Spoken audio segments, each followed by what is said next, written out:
Most people think revenge is loud and angry. Mine wasn't. It was quiet, patient, and completely legal. This happened about 6 years ago in a mid-sized town in the United States. I worked for a small logistics company. My job wasn't fancy tracking inventory, planning shipments, fixing problems, but I was reliable. I showed up early, stayed late, and did my work well. My manager's name was Brad. Brad loved power but hated responsibility. He talked confidently in meetings, took credit for other people's work, and blamed others when things went wrong. Upper management liked him because he sounded smart and confident. From the beginning, Brad treated me poorly. He left me out of important emails, scheduled meetings during my breaks, and acted annoyed if I asked questions. When I solved problems, he took the credit. When something failed, he made sure my name was mentioned. I kept quiet and worked harder. I believed effort would protect me. I was wrong. Our company was bidding for a major contract. I spent weeks preparing reports, costs, risks, and delivery plans. It was solid work. Brad took my report, put his name on it, and presented it to executives. During the meeting, an executive asked Brad a detailed question. Brad didn't know the answer.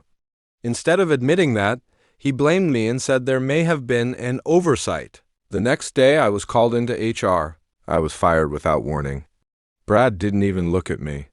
I was angry and embarrassed, but I didn't react. I found another job and moved on. What Brad didn't know was that I was paying attention. Months later, a former coworker told me things were falling apart. Missed shipments, angry clients, and Brad blaming everyone else. He was still using systems I had built, but changing things he didn't understand. About a year later, a consulting firm contacted me. They were doing an external audit from my old company and needed someone with logistics experience. I told them about my past employment. Everything was approved. This time I wasn't an employee. I was an auditor.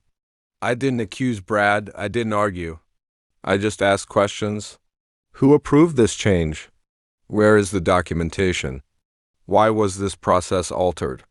Brad got nervous, and then he lied. The audit revealed false reports, bad system changes, and unauthorized actions, everything linked to Brad's login.